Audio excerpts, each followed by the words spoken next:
મિત્રો, mechanic motor વ્હીકલના બીજા વર્ષના CBT ક્વેશ્ચન સિરીઝની અંદર આપનું હાર્દિક સ્વાગત છે. આપણે પહેલા પાર્ટની અંદર મોડ્યુલ 1 અને મોડ્યુલ 2ની વાત કરી ચૂક્યા છીએ. જો તમે એ વિડીયો જોયો ન હોય તો ડિસ્ક્રિપ્શનની અંદર લિંક મૂકેલી છે. મોડ્યુલ 2નો પાર્ટ 2 અત્યારે આપણે સ્ટાર્ટ કરી રહ્યા છીએ, સ્ટીયરિંગ અને સસ્પેન્શન સિસ્ટમ. તો પહેલો પ્રશ્ન જોઈએ કે which type of suspension spring can not transfer wheel guidance forces, કે નીચેનામાંથી કઈ સ્પ્રિંગ છે કે જે વ્હીકલનો જે ફોર્સ લાગતો હોય છે એ વ્હીલ ઉપર એનું ગાઇડન્સ એટલે કે ટ્રાન્સફર કરી શકતી નથી. તો જે હેલિકલ સ્પ્રિંગ હોય છે એ ફોર્સ જે છે ટ્રાન્સફર કરતી નથી. આનો જવાબ આવશે હેલિકલ સ્પ્રિંગ. આગળનો પ્રશ્ન જોઈએ તો what is the advantage of coil spring. Coil સ્પ્રિંગનો મુખ્ય ફાયદો શું છે? તો મુખ્ય ફાયદો એ છે કે જે સ્પેસ રિક્વાયરમેન્ટ બહુ ઓછી લેતી હોય છે, લો સ્પેસ રિક્વાયરમેન્ટ, એ જ કોઇલ સ્પ્રિંગનો મુખ્ય ફાયદો છે. Which type of suspension spring made of fibre glass laminated and bonded together by tough polyester resin, કે જે નીચેનામાંથી કઈ સ્પ્રિંગ એવી છે કે જે ફાઇબર ગ્લાસની બનેલી હોય છે, લેમિનેટેડ હોય છે અને એકસાથે બોન્ડ હોય છે. તો પ્રશ્નની અંદર જ એનો જવાબ આવી જશે ફાઇબર ગ્લાસ એટલે fibre composite springs. Which type of spring will have good load carrying capacity and do not have noise in the suspension system? નીચેનામાંથી કયા પ્રકારની સ્પ્રિંગ એવી છે કે જે સારો એવો ગુડ લોડ કેપેસિટી કેરિંગ કરે છે અને સસ્પેન્શન દરમિયાન એ અવાજ કરતી નથી? તો એવી સ્પ્રિંગ છે મલ્ટિપલ લીફ સ્પ્રિંગ, કે જે નોઇઝ એટલે કે અવાજ ઉત્પન્ન કરતી નથી. Which system provided between axles and chassis frame, કઈ વસ્તુ છે કે જે એક્સલ અને ચેસિસ ફ્રેમની વચ્ચે આવે છે?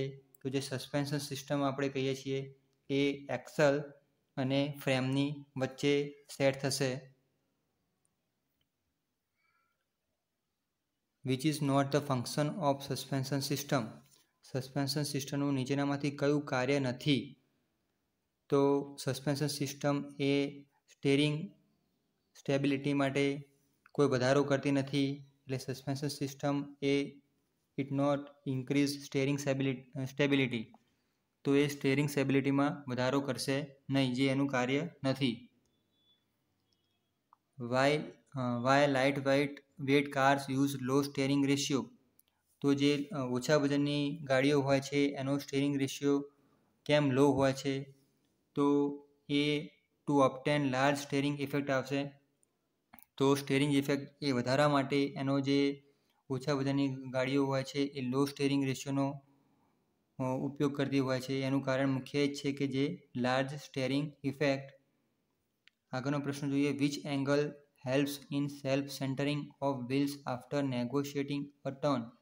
જ્યારે આપણે ગાડી ટર્ન લેતા હોઈએ છીએ ત્યારે ઓટોમેટિક એ વ્હીકલને સ્ટીયરિંગ કરવા માટે એમાંથી કયું ઉપયોગી થાય છે? તો કિંગ પિન ઇન્ક્લિનેશન. જ્યારે આપણે વ્હીકલ ટર્ન લઈને પછી એનું સ્ટીયરિંગ છોડી દઈએ છીએ તો ત્યારે એ સેલ્ફ સેન્ટરિંગ વ્હીલ્સ તરીકે ઓળખાય છે, અને કિંગ પિન ઇન્ક્લિનેશનની મદદથી આપણે ઓળખીશું. આગળનો પ્રશ્ન જોઈએ તો what is the purpose of castor in wheel alignment. તો જે વ્હીલ અલાઇનમેન્ટ આપણે કરીએ છીએ ત્યારે કેસ્ટરનો મુખ્ય પર્પઝ શું હોય છે, મુખ્ય હેતુ શું હોય છે? તો maintain directional stability and control. તો જે ડાયરેક્શનલ જે આપણી જે દિશા સ્ટેબિલિટી હોય છે એનું કંટ્રોલ કરવા માટે અને એને નિયંત્રિત કરવા માટેનો મુખ્ય હેતુ કેસ્ટરનો હોય છે વ્હીલ અલાઇનમેન્ટની અંદર. What is the advantage of using non reactive suspension arrangement on multi Excel vehicle. તો જે મલ્ટી એક્સલ વ્હીકલ હોય છે જેની અંદર એક્સલ વધારે હોય છે એની અંદર નોન રિએક્ટિવ સસ્પેન્શનનો મુખ્ય ફાયદો શું હોય છે? તો good braking efficiency in both rear wheels. તો એની અંદર બ્રેકિંગ એફિશિયન્સી બંને વ્હીલની અંદર સારી આવે એ જ એની મુખ્ય એનો ફાયદો હોય છે. Which type of independent suspension system simple in construction and allow more deflection of the front wheel without effect on the steering. તો એવી કઈ ઇન્ડિપેન્ડન્ટ સસ્પેન્શન સિસ્ટમ છે કે જે કન્સ્ટ્રક્શનની અંદર સિમ્પલ હોય અને સ્ટેરિંગ માટે સૌથી વધારે એવું ડિફ્લેક્શન આપતું હોય છે, તો એ સ્ટ્રટ ટાઈપ સસ્પેન્શન સિસ્ટમ છે. આપણે એની આકૃતિ આગળના પાર્ટમાં જોઈ ગયા છીએ. તો which part of coil spring allows angular movement of linkages? તો એવી કઈ કોઇલ સ્પ્રિંગ છે કે જે એંગલની અંદર મુવમેન્ટ લિંકેજીસને આપી શકે છે? તો એ બોલ જોઈન્ટ તમે આકૃતિ જોઈ જશે કે જે એ રીતે એને એંગ્યુલરની અંદર ડાયરેક્શન આપી શકતું હોય છે, જેવી રીતે યુનિવર્સલ જોઈન્ટ હોય છે એ જ રીતે. Which type of spring suspension response quickly to road shocks? તો જે રોડના શોક લાગતા હોય છે એની અંદર કયા પ્રકારની સસ્પેન્શન જે સિસ્ટમ છે જે ઝડપી રિસ્પોન્ડ કરે છે, ઝડપી આપણને એનો જે સૂકતી હોય છે? તો જવાબ આવશે કોઇલ સ્પ્રિંગ. કોઇલ સ્પ્રિંગ છે કે જે જલ્દીથી એનો લોડ રિસ્પોન્ડ કરતી હોય છે. Which type of shock absorber maintain vehicle ride at a preset level according to the load placed over the rear axle? तो किस प्रकार का शॉक एब्जॉर्बर वाहन को चलाने के लिए पहले सेटिंग लेवल पर रोड रखा जाता है? तो जो automatic load adjustable shock absorber होय એ એની અંદર પ્રી સેટ લેવલ આપણે સેટ કરવું પડતું હોય છે. એની મદદથી આપણે એને શોક એબ્ઝોર્બરનો ઉપયોગ કરી શકતા હોઈએ છીએ. આગળનો પ્રશ્ન જોઈએ. What is the effect of weak suspension system? તો જે વીક સસ્પેન્શન હોય, જે અસરકારક ઓછું હોય એવા સસ્પેન્શન સિસ્ટમથી શું અસર થાય છે? તો તેની ડાયરેક્શનલ અનસ્ટેબિલિટી ઓફ વ્હીકલ. તો જે વ્હીકલને જે ડાયરેક્શનલ આપવી જોઈએ એની અંદર સ્ટેબિલિટી આવતી નથી, એટલે કે ડાયરેક્શનલ અનસ્ટેબિલિટી ઓફ વ્હીકલ જો સસ્પેન્શન સિસ્ટમ વીક હશે તો. આગળનો પ્રશ્ન જોઈએ કે which type of shock absorber is easy four replacement and handling? તો આમાંથી કઈ શોક એબ્ઝોર્બર એવી છે કે જે ઇઝીલી બદલાઈ જશે ને હેન્ડલિંગ કરવામાં એ સરળતાથી ઉપયોગમાં આવી શકશે? તો ટેલિસ્કોપિક ટાઈપ શોક એબ્ઝોર્બર એવું છે કે જે ઇઝીથી રિપ્લેસમેન્ટ અને હેન્ડલિંગમાં ઇઝી પડશે. Which type of shock absorber absorb shocks with the help of friction disc and spring? તો શોક એબ્ઝોર્બર એ કેવું છે કે જે એબ્ઝોર્બ શોક કરશે with the help of friction disc and spring, કે જે ફ્રિક્શન ડિસ્ક હોય અને સ્પ્રિંગ હોય એની મદદથી શોક એબ્ઝોર્બર જે એબ્ઝોર્બ કરતું હોય એ કયા પ્રકારનું કહેવાશે? તો મિકેનિકલ ટાઈપ એનો જવાબ આવશે. Which device in the air suspension system observe vibration of low amplitude and high frequency? તો જે એર સસ્પેન્શન સિસ્ટમ એ કેવી છે કે જે લો એમ્પ્લિટ્યૂડ અને હાઈ ફ્રીક્વન્સી ઉપર કામ કરતી હોય છે? તો એનો જવાબ આવશે શોક એબ્ઝોર્બર.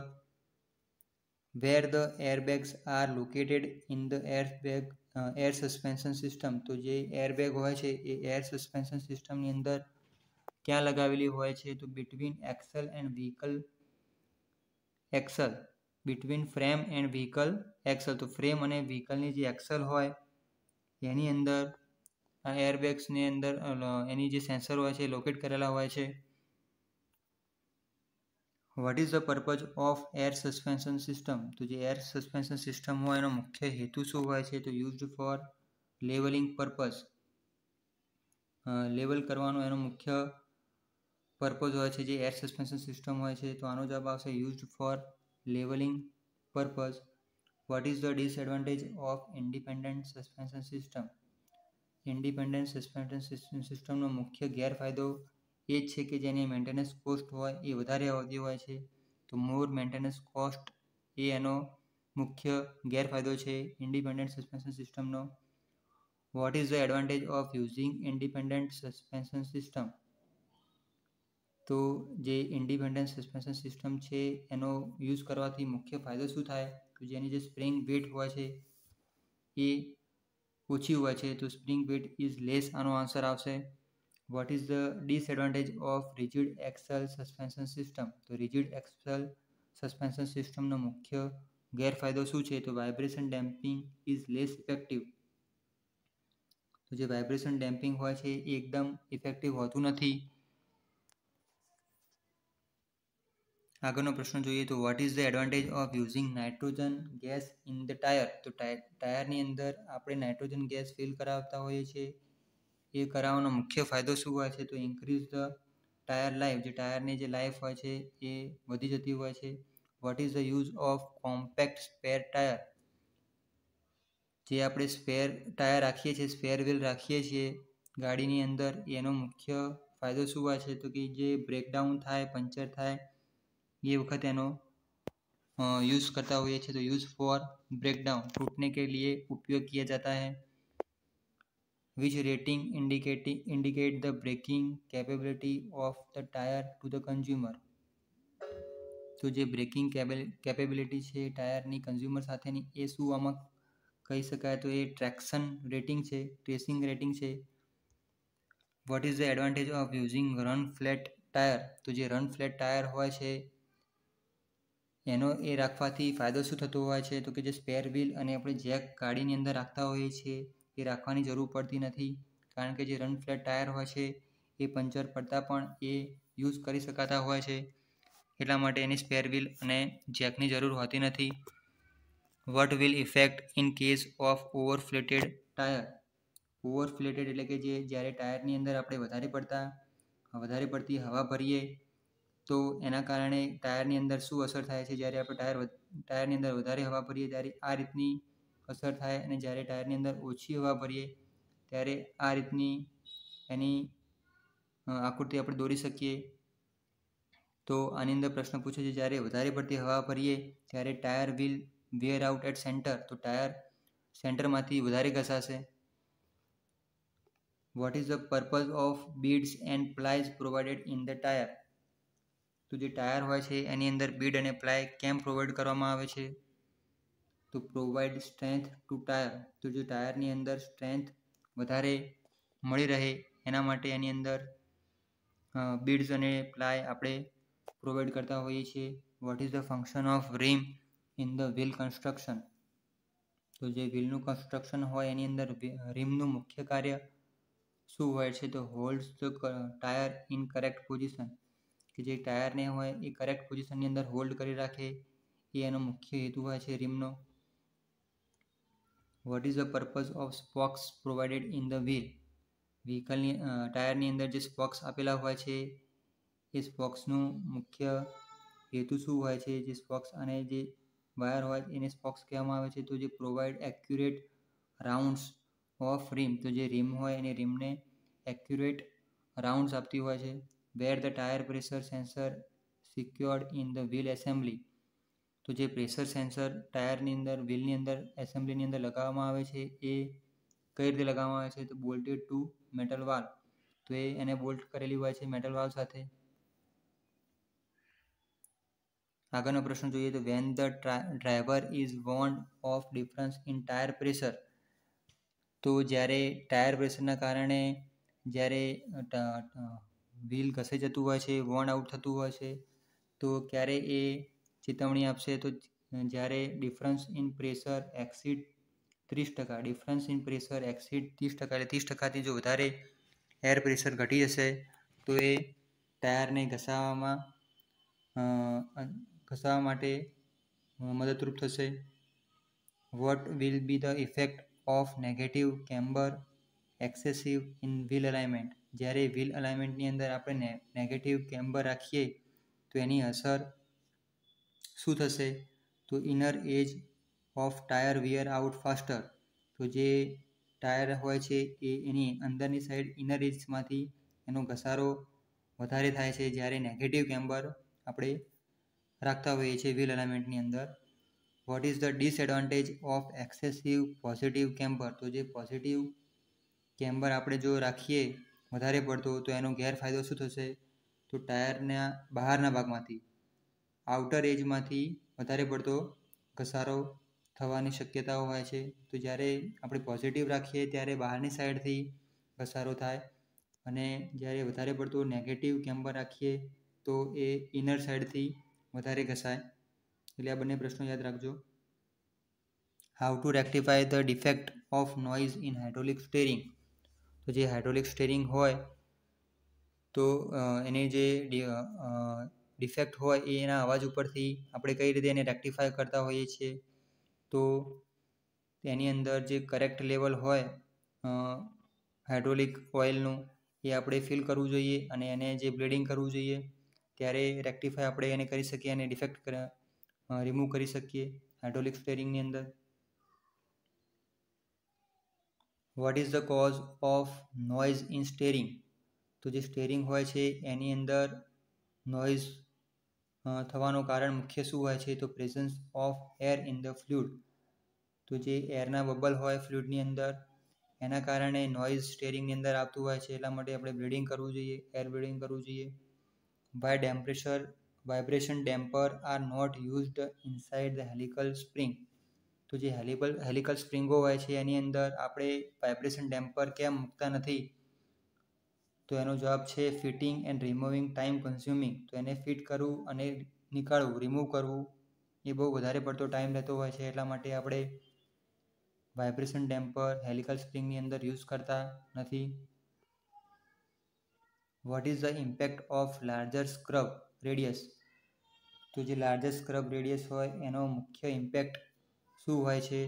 તો unequal braking on the front wheel.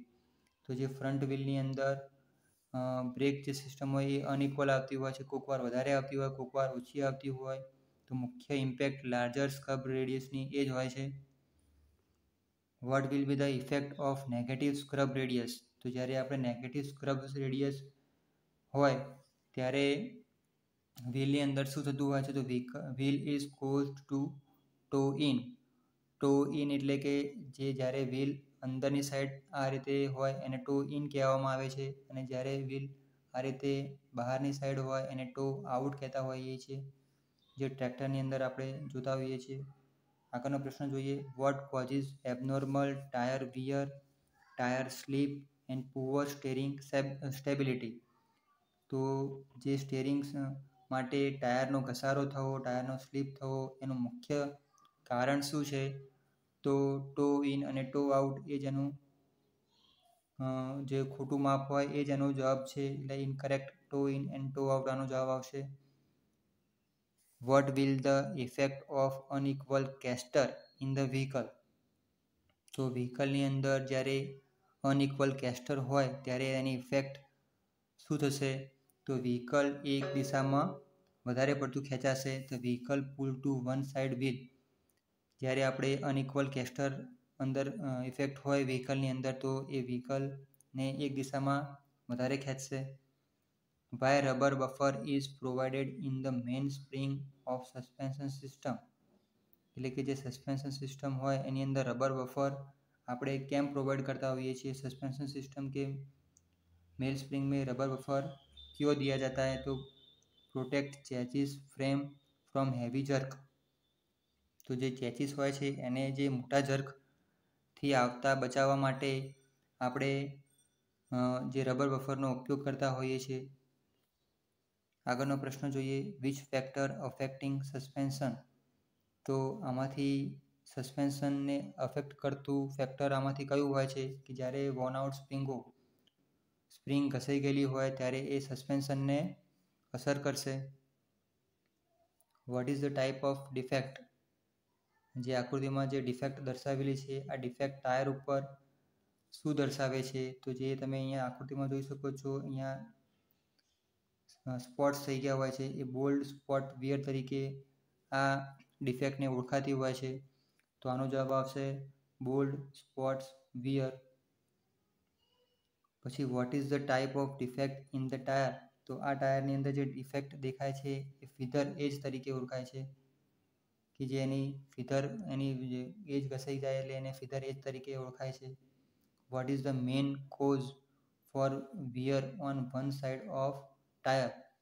જ્યારે ટાયર એક સાઈડથી વધારે ઘસાતું હોય ત્યારે એનું મુખ્ય કારણ શું હોઈ શકે છે? તો ઇનપ્રોપર કેમ્બર. જો બરાબર એનું કેમ્બર આપણે સેટ ન કરેલું હોય તો એનો ટાયર એક સાઈડથી વધારે ઘસાતું જાય છે. આગળનો પ્રશ્ન જોઈએ. તો what is the reason of faster wear out of tyre edges? તો tyre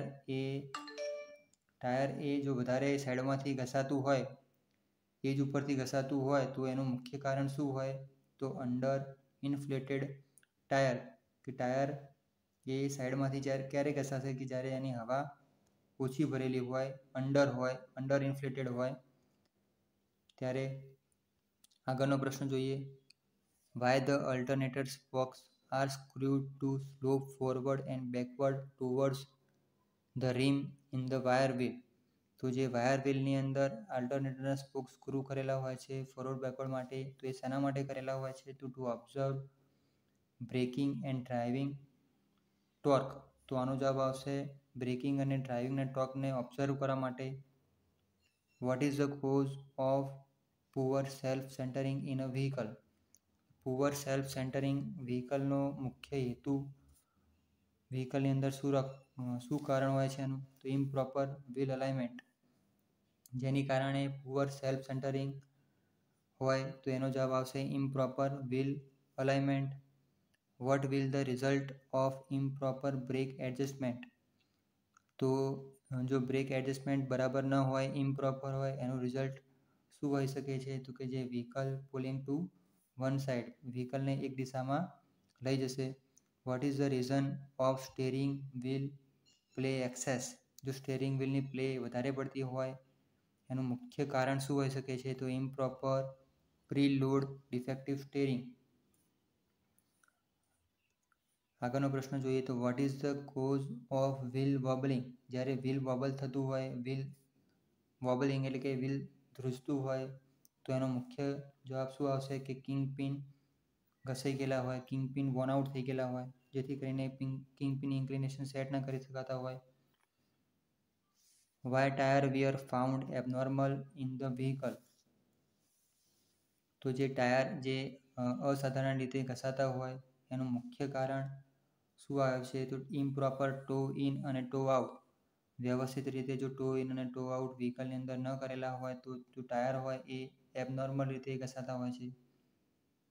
vote cause the effect of hard steering in the hydraulic power steering system? કે જે પાવર સ્ટીયરિંગ સિસ્ટમ હોય એની અંદર હાર્ડ સ્ટીયરિંગ કેમ થતું હોય છે? તો જે બેન્ડ હોય છે, બેન્ડ હોય છે એ એક્સલ બીમનો બેન્ડ થઈ ગયેલો હોય છે. એટલે એક્સલ બીમ જે બેન્ડ થઈ જાય, વળી જાય, તો એના કારણે હાર્ડ સ્ટીયરિંગ થવાનો શક્યતાઓ રહેલી હોય છે. What causes air suction in pump of hydraulic power steering system? તો જે હાઇડ્રોલિક પાવર સ્ટીયરિંગ સિસ્ટમની અંદર એર સક્શન થતી હોય એનું મુખ્ય કારણ શું છે? કે નોઇઝના કારણે એ એર સક્શન થતી હોય છે. What is the cause of low pressure in the hydraulic power steering system? તો જે હાઇડ્રોલિક પાવર સ્ટીયરિંગની અંદર લો પ્રેશર આવતું હોય એનું મુખ્ય કારણ wrong flow control valve fitting. આનો જવાબ આવશે. તો મોડ્યુલ 2 અહીંયા સમાપ્ત થાય છે. મોડ્યુલ 3 બ્રેક સિસ્ટમ છે એ આપણે નેક્સ્ટ વિડીયોની અંદર કવર કરીશું. તો થેન્ક યુ વિદ્યાર્થી મિત્રો.